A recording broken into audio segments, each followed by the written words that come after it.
Hello, welcome to When the Smoke Clears. I am the Recovery Plug. What's going on, everybody? Hope everybody's doing good today. I know that I am. It's another great day in recovery positivity. It's another great day to be alive. Man, what's happening? Well, thank you for joining the video podcast today. I really appreciate that. But before we get this video started, let's have a moment of silence, followed by the serenity prayer for the addict who still suffers and those of you still in the struggle. If you would, please, a moment of silence. God, grant me the serenity to accept the things I cannot change, courage to change the things I can, wisdom to know the difference. Alrighty.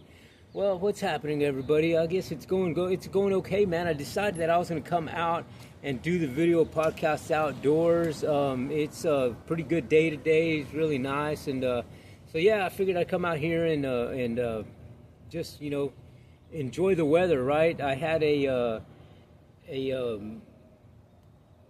NA meeting that I went to earlier today, and then after that I did I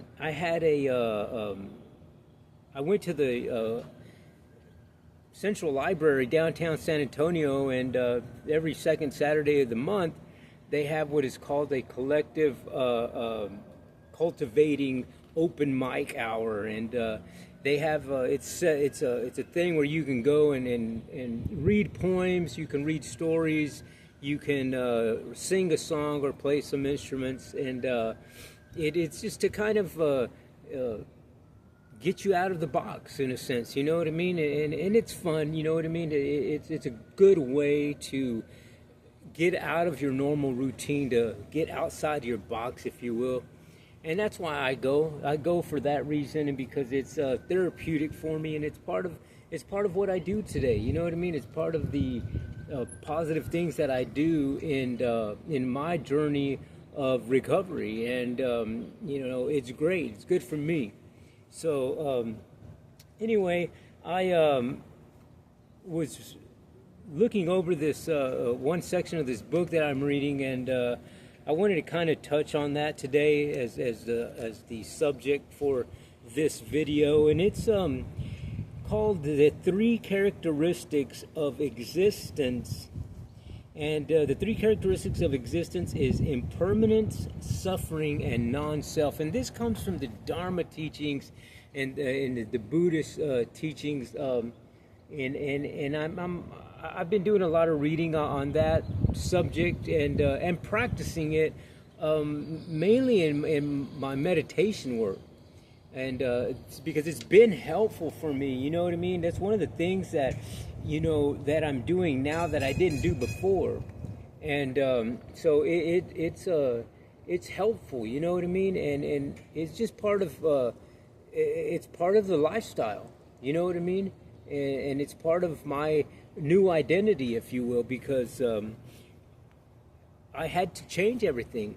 As far as myself goes, I had to change my, everything in outside of the physical attachments to my life, and then my mental thought process had to change. So in that retrospect, I'm a new person, you know what I mean? And it's cool to have a new identity and to start new ventures and new thought processes, because for me personally, it's something that I can do and be whoever the hell I want. You know what I mean? And I'm allowed to start over and venture off out of the box and do new things and not worry about nothing or who says what, or having any type of negative ailment or negative will towards myself or anything like that. So it's just to practice life in a different way like that, with nothing but positivity, is extremely new for me, number one. And at the same token, it's been rewarding, you know what I mean? It's been rewarding, it's been fun, and it is fun.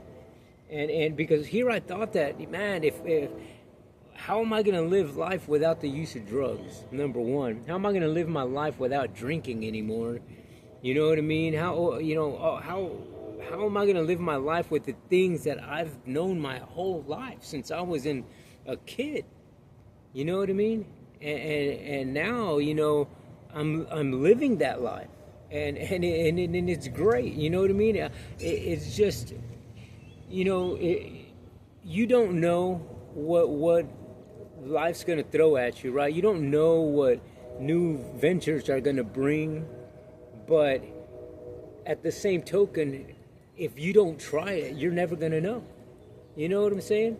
And it's just like this guy Greg in one of the one of the AA meetings that I attended one time. He's like, you know what? He goes, I heard this old timer say one time, if you do nothing, then guess what? Nothing happens.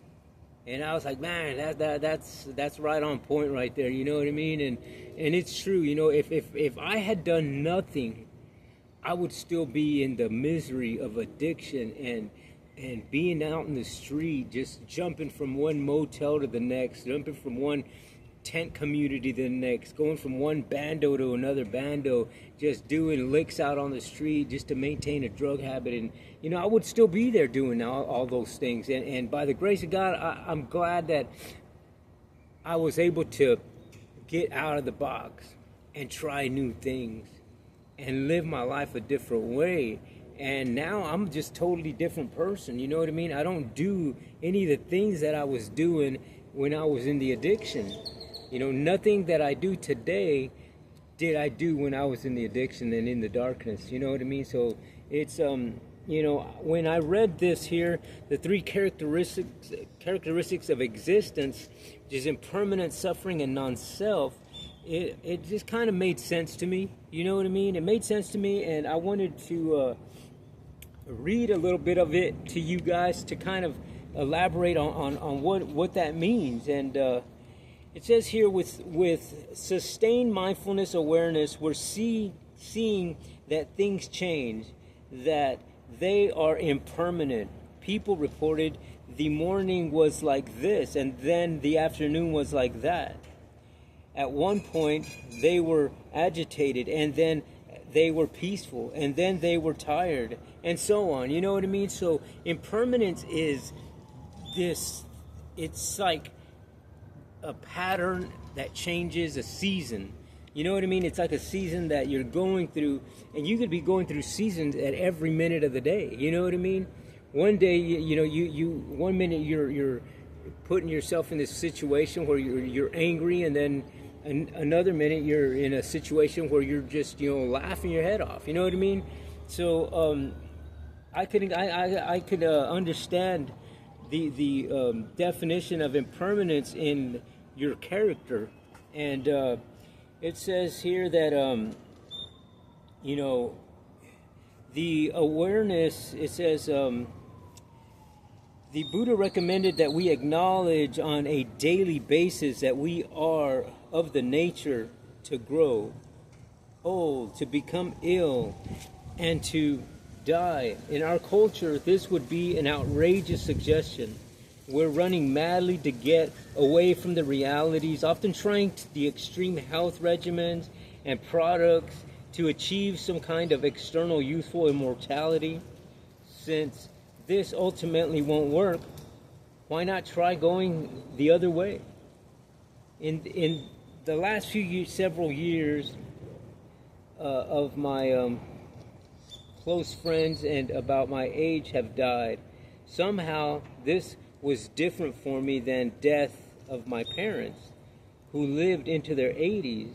As each friend was diagnosed and went through their treatment, I found I began to seriously record my priorities, and so I could spend as much time with them as possible. This meant shifting my orientation from work and on which I had become very focused to meaningful time with my loved ones. And even though some of that time was spent in hospitals or at their bedside while they were dying, there was a deep sense of meaning and peace that came from the connection and from the preciousness of each moment, knowing it could be the last. We even laughed our heads off at times, and watch someone you love take their last breath changes the relationship with watching one's own breath. At least that is how it was for me. Please, no, I am not saying that awareness of impermanence takes away out of grief or rage or loss. It doesn't, but it may transform it, and it may hold us while we go through it. And that to me is it's true, because a lot of us go through things that, and I know I did when I wound up homeless and I wound up addicted to drugs. I was so hurt and so depressed because I lost my business, I lost my home, I lost my family, and I'm in the streets, and I had no desire to live. You know what I mean? It was just, I let that emotion, that I let those negative thoughts that just consume me. And I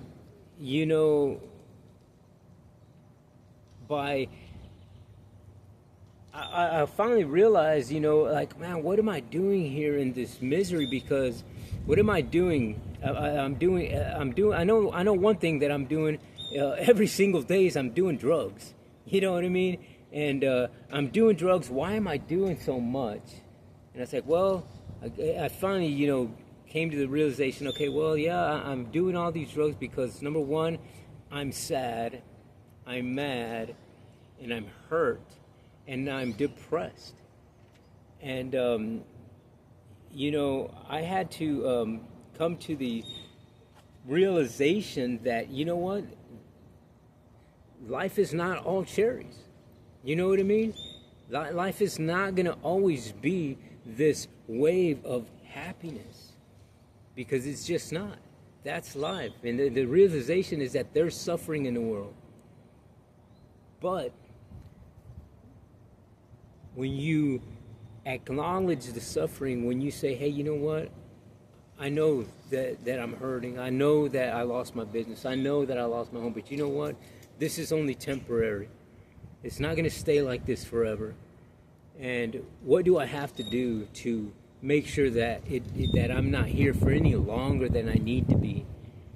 And be grateful. You know what I mean? Because I was also grateful for the fact that, you know what? I'm thank you for allowing me, God, to be here today and to still be breathing and to still feel pain and suffering, because that means if I'm still feeling the pain and suffering, that means I'm still alive, number one, and that there's time, there's hope.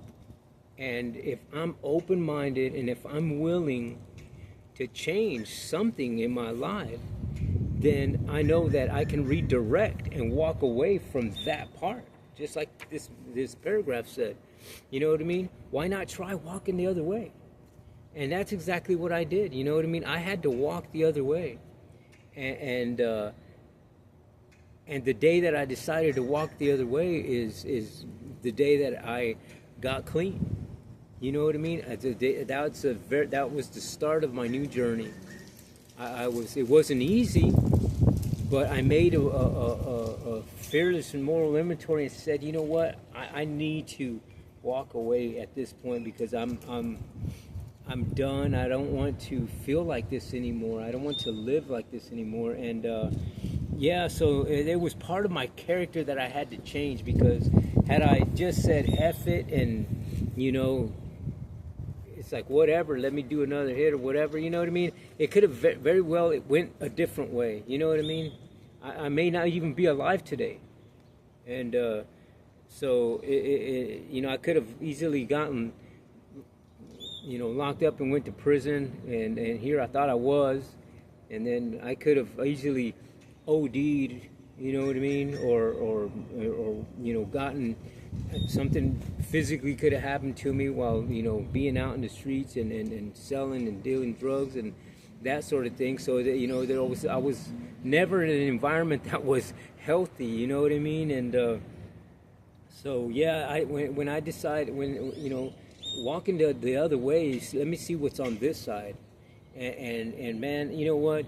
Because I did that, because I made that decision, and and I couldn't do it by myself. You know what I mean? I wind up going to a treatment center, and I wind up going to a sober living community, and I kept going to my recovery community, going to attending meetings, peer support groups, and things like I do today. When I went to the cultivating open mic thing at the library, and doing positive things like that, man, has kept me clean and sober, and happy, and being able to spread a message, being able to share what has helped me along the way to get to where I'm at today into recovery and sobriety and positivity and spirituality, man, is awesome that I can share that experience with somebody.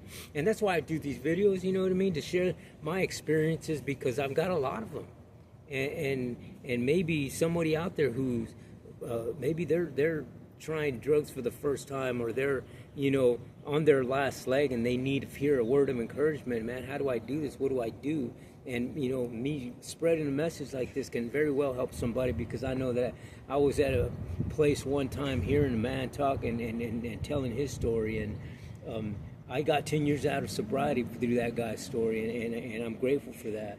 So yeah, so it's amazing. It's an amazing journey, and yeah. So the three characteristics of existence: the impermanence, the suffering, and the non-self.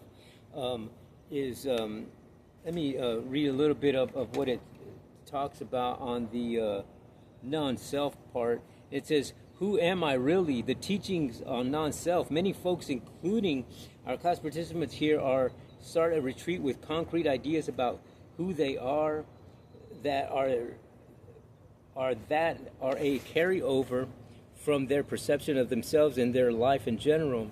Eileen thinks she is someone who always talks. Nikki believes she's someone who never breaks a commitment. Zach has an idea that he is someone who doesn't spend day doing nothing. Each one of them has an idea of who they are all the time, but as the retreat unfolds, they actually didn't do what they supposedly always do, or did what they supposedly never do. So who are they now? And that little part there is it's true, because I know that I'm not the same guy that I was when I was in the addiction. You know what I mean? That even though at that present moment, I am this person. You know what I mean? I'm the one who's sitting here consuming these drugs and doing whatever I'm doing, and that's me. And my beliefs at that particular time, I just said, oh, that's who I am. I like to freaking get high, and that's just it. But, the reality is that I didn't like getting high. You know what I mean? I got high to mask feelings. And, I'm a totally different person, because I can tell you with conviction, with honesty, that I love who I am right now. You know what I mean? I love sharing my stories. I love, doing new things. You know what I mean? I love going to meetings. I love going to my peer support groups. I love going to music therapy. I love going to the library and interacting in that cultivating open mic day. You know what I mean? I love doing that. And, had you caught me in the addiction and asked me if I would do any of those things, I would have laughed at you. You know what I mean? I would have been like, "What the hell? No." I would have considered that a weak move for a dude. You know what I mean? But I can honestly sit here today and tell you that I'm excited about my life. I'm excited where it's going and what I'm doing, and I'm excited to spread the message and to share the message with people who are still in the struggle, people who are in recovery, and people who need to hear a message. You know what I mean? So yeah, but I just wanted to share that part of what I was reading, and share a little bit about my day today. Maybe it's encouraging for someone out there. And yeah, so at this time, man, if I'll please invite you to please give me a thumbs up, hit that subscribe button, share my channel, and leave me a comment if you'd like. And just know that when you do hit that subscribe button, all you got to do is tap it. It doesn't cost you a thing. And just know that when you do that, you'll be helping out another veteran, another homeless person, another person dealing with PTSD, childhood traumatic experiences, anger, depression, suicidal thoughts, all of those types of things, because I, my friends, have dealt with all those adversities, and I still deal with them, but I've found a way that works for me, and so I share my stories in hope that maybe you'll find something that works for you. So again, I appreciate you guys tuning into my channel. I greatly appreciate you guys. God bless you guys. And I guess until the next time, when the smoke clears, I am the Recovery Plug.